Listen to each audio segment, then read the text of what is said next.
On the next Prairie Sportsman, join Dan Amundson and myself as we head out bow hunting.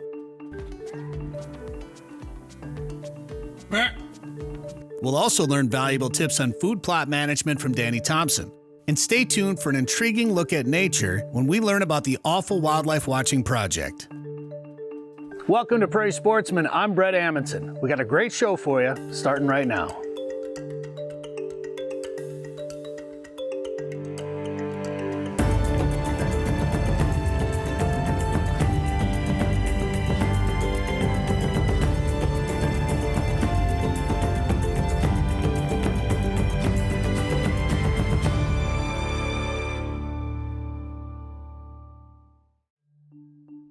Funding for Prairie Sportsman is provided by the Minnesota Environment and Natural Resources Trust Fund, as recommended by the Legislative Citizen Commission on Minnesota Resources. Mark and Margaret Yackel-Julien on behalf of Shalom Hill Farm, a retreat and conference center in a prairie setting near Windham, Minnesota, on the web at shalomhillfarm.org. And by West Central Initiative and Western Minnesota Prairie Waters. And the members of Pioneer PBS.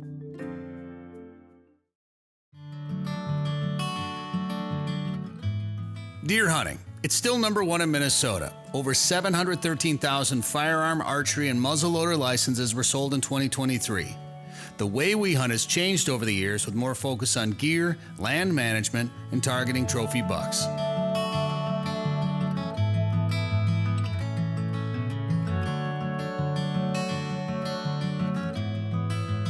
I like deer. I like to hunt them, I like to eat them, and I want to learn more about them, where they eat, where they sleep, what type of habitat they like to use when they travel.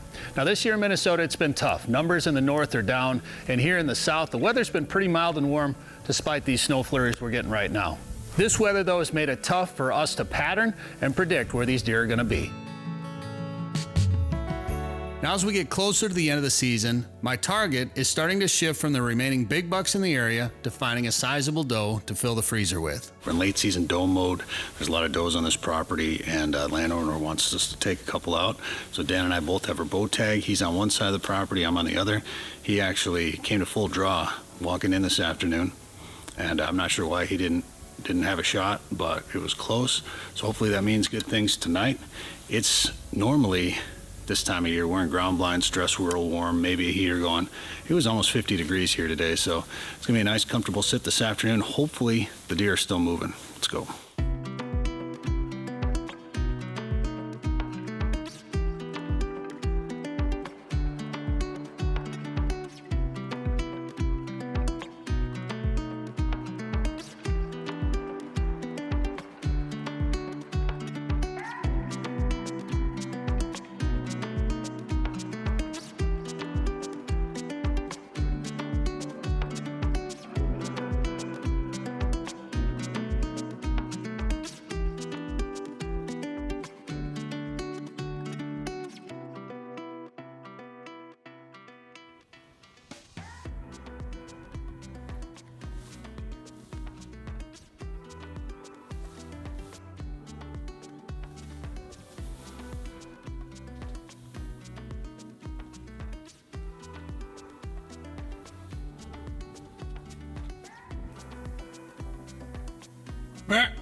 God dang it. That was a pretty good chance. You know, I've been waiting all season to have a good opportunity like that. And I don't know. I paced it off at 40 yards. I used my 40-yard pin. I'm not quite sure what happened, but we're probably going to have to do a little bit of practice work and work on the sights a little bit, make sure nothing got bumped. But Dan, how'd your night go? Well, could have shot fawns, could have shot little bucks, no adult does, no adult deer. So no shots tonight, but a lot of deer running around, and we'll get back after it tomorrow. Well, what happened? You saw deer when you were walking in? Well, there's a bunch of deer actually, and one was just bedded down, so did what I was taught to just walk past it, don't acknowledge the deer. It was watching me the whole way, walked past, set everything down. I still had my tree stand on my back, set everything down, took an arrow out, put my release on, didn't have my release on, knocked an arrow, got locked up, ready to, tried to walk back at it, and never gave me a shot, but it was hanging out there, and so we knew there were deer around, and then they kind of scattered and started to filter back as the afternoon went on, but no shooters.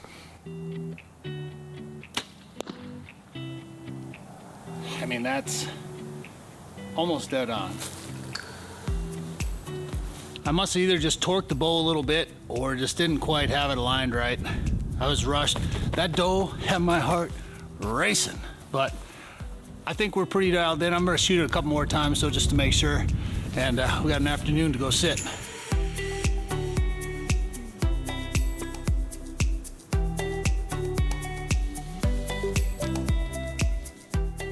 Well, I do have access to some good hunting ground that has food plots. I want to learn a little bit more about getting deer closer with better shooting lanes.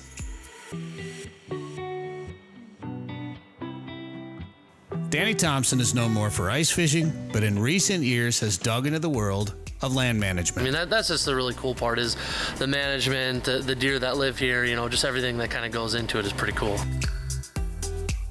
Before you start planning food plots, it's good to look at the property as a whole and sketch out a plan. You know, right now I've got 2 food plots that are like that I was able to get done and get established here.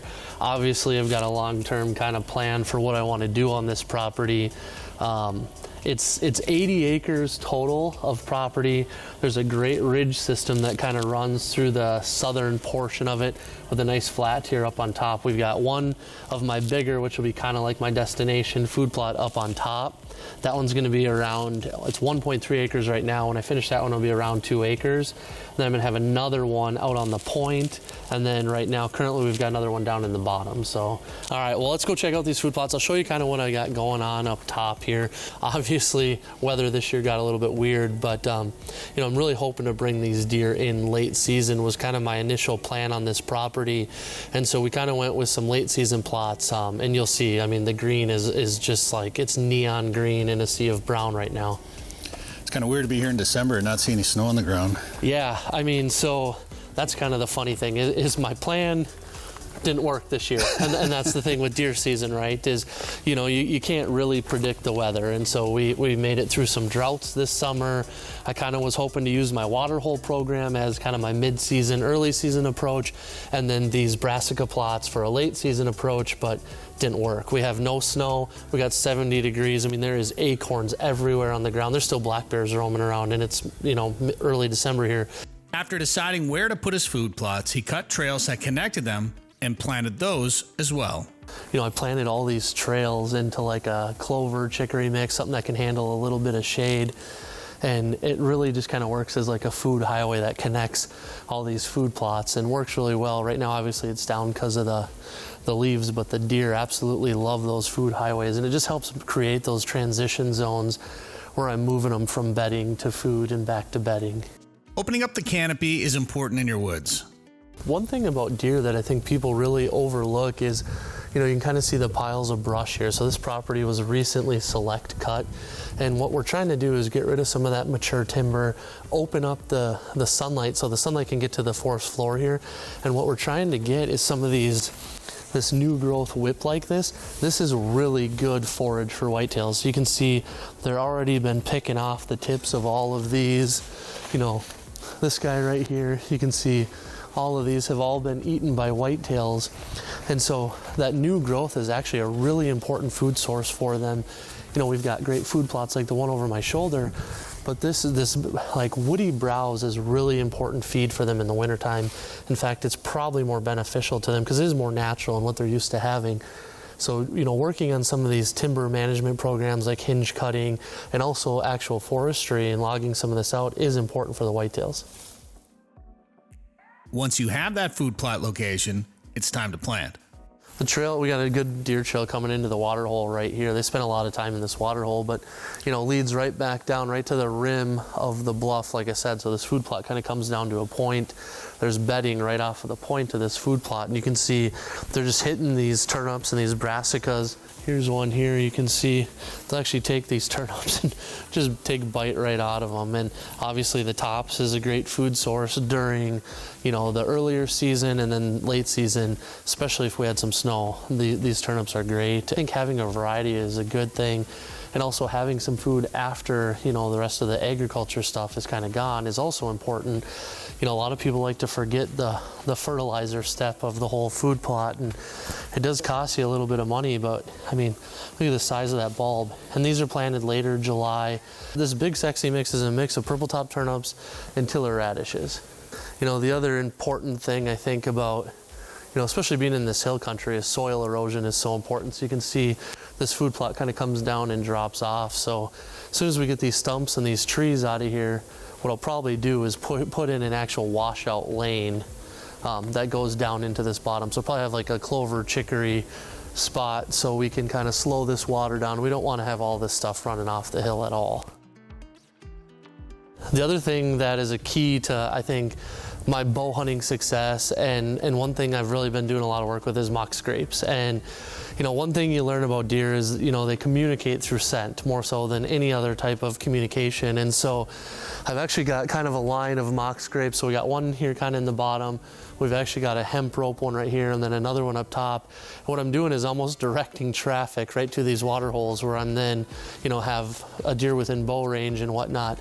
But the funny thing is, you can see right here, the deer have actually got a natural scrape going. I did kind of pull the tree down for them so it'd give them something to smell, but I mean, I've got a camera, that covert camera is looking right at this mock scrape, and they hit this one every single day. I mean, you can see where they've got the dirt almost piled up here from hitting this mock scrape. And basically what they're doing is every deer is hitting this. It's like a dog walking past a fire hydrant. Every deer is gonna stop and rub on that stick and, you know, even kind of pee right there and just kind of leave their scent and let other deer know that this is their area, or just leaving their scent communicating to the other deer in the area. So it's a good way of getting pictures and kind of giving deer a spot that they want to stop.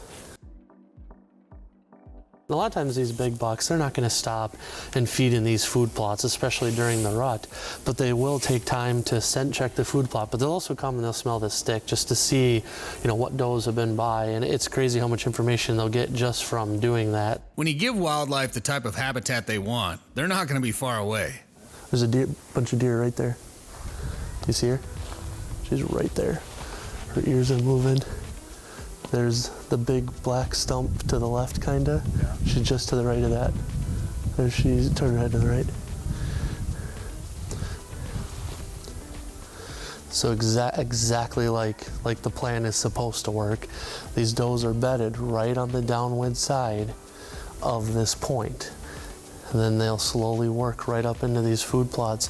I mean, these does are here all the time. They're used to me being here, working in the food plots and working on the property. It's a pretty good rub here, ground scrape here. My stand is right there. Not bad. Yeah, and like you can just see, so we've got a good stump sprouting basswood right here. Right here, they love to rub this stuff, and they can leave their scent in it. And like I said, the food plot, I mean, we're not more than 40 feet off the food plot. The drop of the bluff is right here. And what all I'm trying to do is get those bucks. They don't like to walk the top, they don't like to walk the bottom, they walk just kind of down the curl of this bluff. And you can tell a lot of bucks will spend some time right here, clearly, checking for these does that are bedded here. So it's just a great ambush spot. I've got my wind perfectly on a northwest or a west shooting out over the bluff here, so good spot. And that's what you're trying to create. When you put in these food plots, sometimes you need to put them in spots where you can have these type of locations versus just putting it where there's an opening in the woods. So you really want to do a lot of planning and kind of thinking it out before you actually go in and do it, you know. Danny has enjoyed managing the land for his own personal deer hunting success, but he likes it even more when he gets to help out others. Yeah, absolutely. You know, last year I kind of dabbled in it a little bit. You know, I've got a tractor, and as soon as your buddies find out you have a tractor, then their buddies find out you have a tractor. So it's like having a pickup. Absolutely. In fact, I took a week of PTO last summer just to go do food plots, and I really enjoy it. And I've, you know, getting the text messages from other people where I went and planted a food plot for them and maybe gave them some ideas on where to put a mock scrape and a water hole and kind of that system I do, and see it work for them. I mean, it's just as rewarding, I feel like, as me shooting a deer. It's almost like being a guide in a sense, you know. Mm-hmm. I like doing it. I like seeing other properties. I've gone everywhere from, northern Minnesota, central Minnesota, southeast Minnesota, doing plots this past year. And I mean, it's super fun, and just being able to learn all these different properties is rewarding.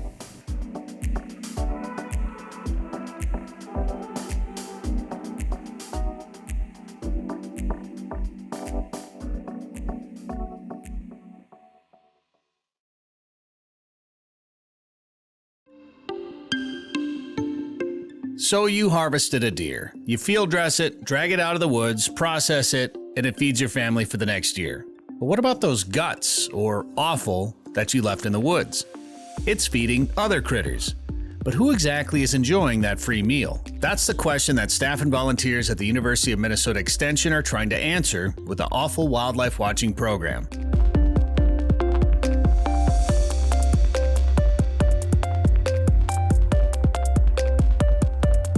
The Offal Wildlife Watching program is a volunteer-run program where we are trying to understand which scavenger species are coming into hunter-provided gut piles. So the gut piles that hunters leave in the woods after they field dress a deer.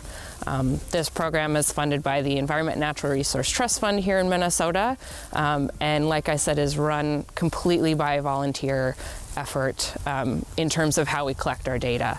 So hunters will set cameras at gut piles right after they field dress their deer, and then send us images back of those scavenger species that visit the gut piles after about a month. My interest in this really was spurred by my interest in hunter-provided food sources. First with my PhD dissertation with hunter deer bait and bear bait in Michigan and Minnesota. I wanted to understand what other scavengers were using hunter-provided food. I grew up in a family that hunted. I knew that gut piles are left, and every hunter will tell you that scavengers are coming in to use them. We just wanted to look at that on a huge scale across Minnesota and understand what all scavengers were coming in. While we didn't have any gut piles to monitor and officially participate in the program, we did have 2 deer carcasses that we put trail cams on for 3 months. One doe that was harvested and a buck that was hit by a car, which we found while pheasant hunting. Well, Wade just found a buck. That looks like a big one. That is unfortunate. Oh boy. Hit by a car. Yeah, look at the scrapes right there. Scrapes on the body. Doesn't look like a bullet hole, does it? Since this is a scientific study, we are interested in kind of putting some controls on it.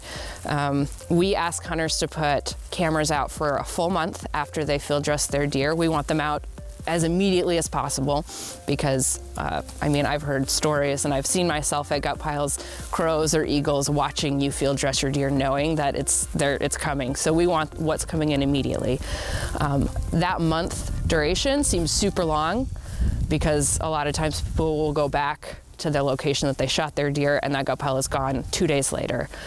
We recognize that, we understand that, but there are some places in the state, maybe up north, if you shoot a deer over Thanksgiving or during muzzleloader season in the late winter, that they might get a lot of snow and that gut pile might be covered and it might last a few weeks. So to kind of standardize that across the state, we ask for a full month. While this study is being conducted on gut piles in Minnesota, people from all over the world are helping out. After a month of having that out on a gut pile, if they return the images to us, we upload them to an online participatory science platform called Zooniverse. Anybody with an internet access can go on and help us analyze the images. We have the location of every gut pile, the exact location for just about every gut pile, and that's something that when we ask a hunter to share, we guarantee that we won't share that out with anybody else. That's a very sensitive topic for people.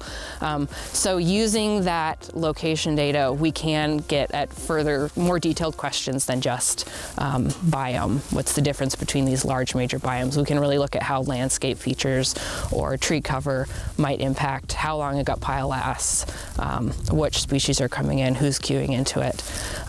We haven't looked at that quite yet, but that is something we will. We started this project in 2018, and we really started it not knowing if anyone would be interested. So we started it with the Master Naturalist program, because we knew that was a group of people that was really interested in helping scientific efforts. And we got a lot of interest. So we moved and expanded to other hunting organizations, Minnesota Deer Hunters Association, Minnesota Chapter of Backcountry Hunters and Anglers, and Bluffland Whitetails have all really helped spread the word about this project. So since 2018, we've grown, and just this year's the first year we've been funded. We had the opportunity to hire a project coordinator with Extension to help us really get the word out and collect more data and have more people involved. I was attracted to it because it's totally unique. I think we are a bunch of researchers who are just kind of nature nerds interested in what is happening with dead stuff in the woods. And I think all of our volunteer hunters can relate to that. They are curious about what is happening in their backyards or in the woods that they hunt in. And we get a lot of great feedback from people who just like seeing what's happening when we humans aren't around to see it firsthand. It's really neat that I get to be curious in my job all the time. So Minnesota is really unique in the biomes, in the deciduous forest, and the coniferous forest, and the prairie and the farmland region. So the scavengers that come in to feed on these gut piles are going to vary. So how does that vary, and what are they, are really the initial basic questions. As far as scavengers go, we've learned that there's more than 50 different species of animals that feed on gut piles, variety of birds, including woodpeckers, all sorts of mammals, including deer that are actually feeding on the gut pile. And we've learned that there is a difference across the biomes of maybe when different scavengers are finding the gut pile, how long they're staying, how many individuals are finding them. So for example, in the prairie, where it's a little more open, birds key in it really quick, and then flocks of birds can see other birds and kind of flock. So there's more individuals in the prairie region than in others. While observing our carcasses, it was really interesting to watch the interactions between these different species, including this skunk who didn't want to share its meal with a pack of coyotes.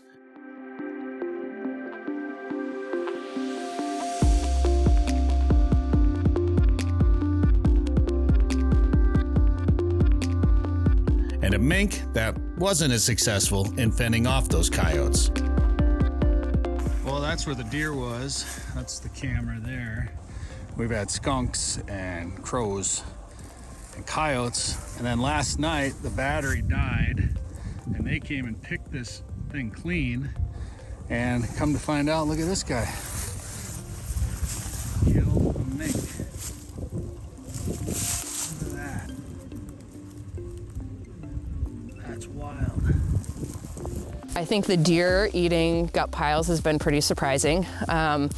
Not unheard of. Deer and ungulates have been known to, chew on antlers, and when their nutrition demands it, they'll eat other things. But it does bring up more additional questions, potentially about possible disease spread from the deer perspective, and then other scavengers as well. So a lot of what's brought up are additional questions that we could ask. We had some images from before I started of horses. The landowner that owned these horses said they were eating the offal. That was definitely surprising. Other studies I've read that have looked at similar things will name a few different species. We've seen at least 50 different species that we can recognize as individual species, and I'd say the majority of them are actually feeding on the carcass. Some are maybe passing through. But I think just the amount is pretty interesting. There are some that we'll look at, like rabbits or woodpeckers, that are initially kind of surprising. But if you think about it, if you have a suet feeder, suet is fat, and a woodpecker will come to that. So if you think about it, not too surprising. But I think the variety of species has been pretty cool to see.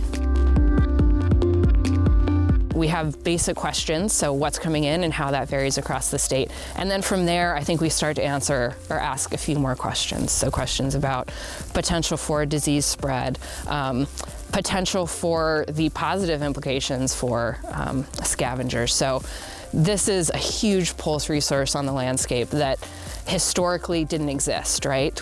Our management decisions have made this resource almost 200,000 gut piles, probably roughly, give or take, depending on the year, every year in Minnesota, on the landscape in a month's time, available to scavenger species that, in the absence of human hunters, would not have that available. So understanding what that means to scavengers, I think, is part of the next step. How are we positively impacting these species? How are hunters really helping scavengers? Hunters can get in touch with us directly. We have a website. It's offal.umn.edu. Our email is also offal@umn.edu. They can sign up to participate on that website, and also if anybody needs camera equipment to use, we can help get them connected to a whole setup that they can borrow, and then they mail it back to us at the end of the season. We need more Southwest hunters. And then we are always looking for more participants. So anybody who wants to join us, we welcome their contributions. Right now we have funding to do this for one more year. We're hoping to move that forward. I'd love to make this a long-term project. And kind of a pie in the sky dream for me is to expand this outside of Minnesota and compare between different states, maybe different management methods. So where they might bait in Wisconsin, how does that affect what scavengers are coming into a gut pile versus in Minnesota in a similar biome?